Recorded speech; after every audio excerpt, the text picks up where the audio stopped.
Бастаймыз, я? Так, самат келе ғой отаға. Тұрамыз. 3, 4. Амансың ба, алтын күн, амансың ба, көк аспан, амансың ба, достарым, сендерді көрсем қуанамын. Балалар, көңіл күйлеріңіз қалай? Жақсы. Ендеше сабағымызды бастаймыз. Құрметті оқушылар, біздер бүгін сабағымыздың тақырыбын ашпас бұрын маған ортаға 3 оқушы керек. Оны шығару үшін мен қолымдағы гүл шоқтарына жазылған есімдеріңізді атаймын. Кім аталады, солар ортаға шығады. Жақсы ма? Фатима, Ақбаян, Аниса келе ғой.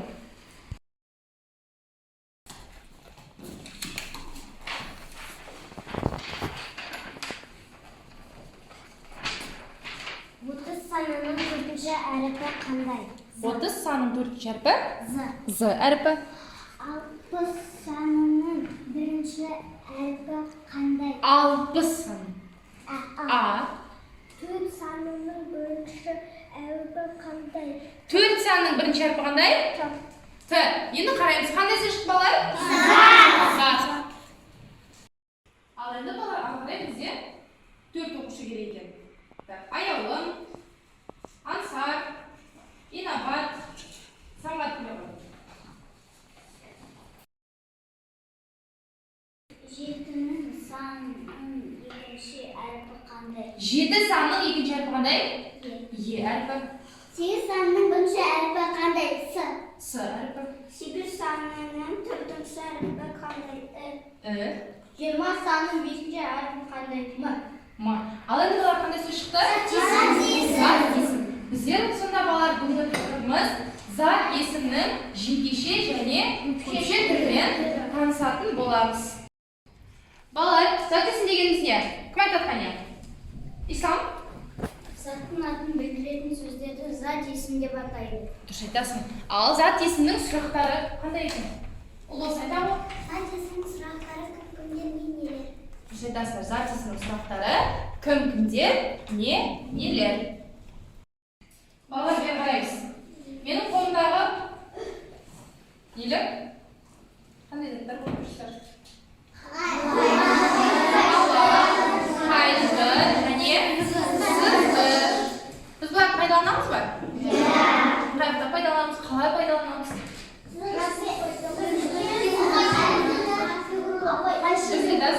Сызғышпен сызамыз, қайшымен қаламен жазамыз. Ал енді балалар, бері қарайық, бұл не? Өзіміздің күнделікті қағаз қиындыда пайдаланатын қайшы құралы, иә? Сұрақ қояңызшы. Сұрақ не? Қайшы. Ал егер мен былай алсам? Бұлар нелер? Бұлар қайшы, бұлар. Жақсы. Ал егер былай алатын болсам, бұл не бізде? Сызғыш. Бір ғана сызғыш көріп тұрсыздар, солай ма? Ал егер мен былай сұрасам, бұлар нелер? Бұлар зат. Яғни балалар, зат есімнің бүгін біздер жекеше, көпше түрмен танысатын боламыз. Мысалы, сызғышқа қолданатын сұрақ не? Сызғыш. Бұл жекеше түрде болады. Ал егер мен нелер деп сұрақ қоятын болсам, бұл бізде көпше түрде болады екен. Жақсы балалар. Ары қарай біздер үй тапсырмасын қайталайтын боламыз, я? Ол үшін маған әр топтан 3 оқушыдан шығады.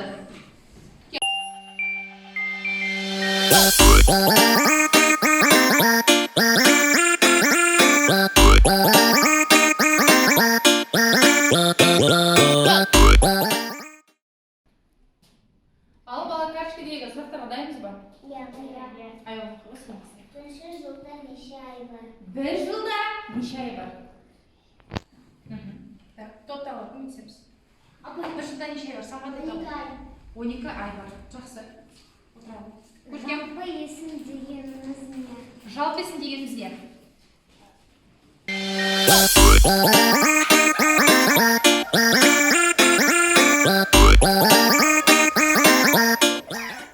Оқулықпен жұмыс. 26-шы беттегі 45-ші жаттығуды қараймыз. Берілген кім оқиды? Аниса Өлеңді мәнерлеп оқы. Тумарис, орныңызға тұрыңыз, әдемі оқып оқып бере қойшы мәнерлеп. Қарға, қарға, қарғалар, қар үстінде жорғалар, екі шоқып бір қарға, деп жолымды оң қара. Жақсы отыра ғой. Қарға, қарға, қарғалар, қар үстінде жорғалар. Екі шоқып бір қарар, деп жолымды оң қарар. Ары қарай бізде тапсырма бар, аяғын қой, астындағы тапсырмасын. Зат есімді жекеше, көпше түрін тап. Зат есімнің жекеше және көпше түрін тап. Ал мәтіннен қараймыз. Бар ма жекеше және көпше түрлері? Қарғалар. Қарға қайсы айтады? Жекеше тобына. Ал көпше түрлері? Қарғалар. Яғни қарға бізде зат есімнің қай түріне жатады? Жекеше түріне, ал қарғалар көпше түріне жатады. Жақсы, ары қарай. 46-шы жаттығу. Берілген оқиды. Берейін. 46-ға қараймыз. Дөңгелекке жасырынған құс атауларын тап, оларды жекеше көпше түрде жазды. Ал дөңгелекке жасырынған құс атауларын жаз, оларды жекеше көпше түрде жаз дейді. Ал енді балалар барлығымыз зерттеу сәтін орындаймыз.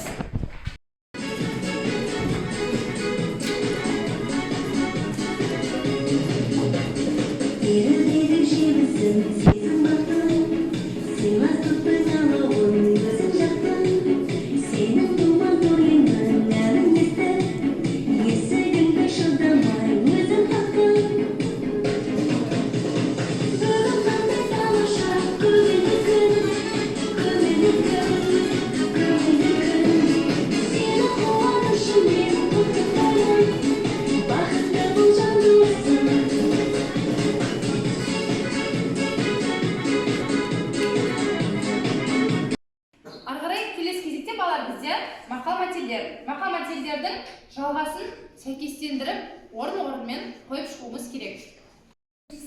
Ауырып іздегенше ауырмайтын жол ізде. Қайсының жалғасы? Ауырып, ем іздегенше ауырмайтын жол ізде. Дұрыс айтасың.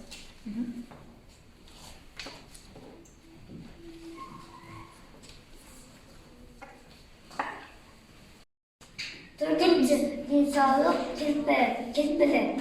Қаралы. Спорт. Дұрыс айтасың. Спорт. Үстіне жақсы тұра ғой. Спорт, денсаулық кетпілі. Жақсы отыра ғой. Балалар, сіздерде мұнда ыдыстарыңыздар, ала қойыңыздар. Қимақ қағаздар. Тез. Жұптық жұмыс, екі жұп, бір тапсырманы орындайды. Балалар, сіздерге қиындық қағаздар таратылды, иә? Бізде жұптық жұмыс. Мысалы, бірінші берілген бізде қандай сөз? Іні. Бұл жекеше түр ме, көпше түрде ме? Жекеше түрде. Ал енді іні қарама-қарсыдан сәйкестендіреміз көпше түрде болу үшін қандай жолға жалғанады? Іні, лер. Соны қаламмен сәйкестендіреміз.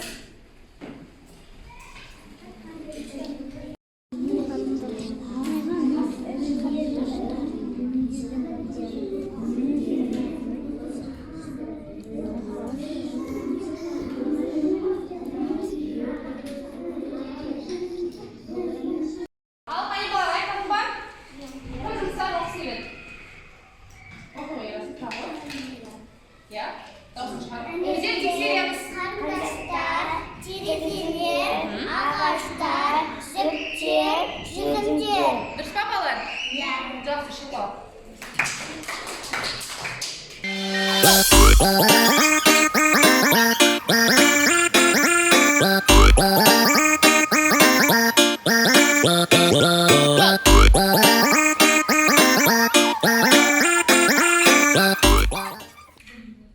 Бірінші тапқан сөзің қандай?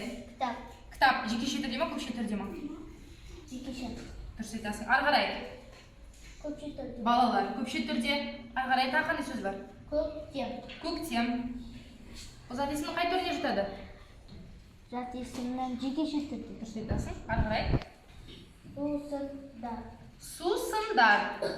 Бұл зат есімнің Көпше түрде. көпше түріне жатады. Bye.